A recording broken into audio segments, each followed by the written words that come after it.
Nu, Maria, i-am luat o cafea, i-am luat niște flori și i-am mai luat ceva special ce sigur o să-i placă, dar am să-i dau la final de oră, nu acum. Să știi că dacă îi cumperi lucruri din astea, nu o să te încheie neapărat cu 10, dar e problema ta, faci ce vrei. Bună dimineața, dimineața, doamna, am să vă dau ceva pentru că ieri n-am putut, am chiulit ca o nesimțită și ca să-mi cer scuze, v-am cumpărat aici o mică cafea, ca să așa, în semn de recunoștință.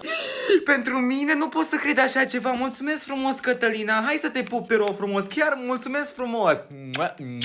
Da, și stați o secundă înainte să începem, că v-am luat și un buchet de flori pentru că nu se putea altfel. Da, știu că sunt florile voastre preferate. Uitați aici. Deci nu pot să cred, îmi vine să plâng, ce frumoase sunt. Mulțumesc frumos, Cătălina. Cred că o să iei un 10 astăzi, da. Doamne, deci vă ador. Sunteți clasa mea. Ești colega mea preferată.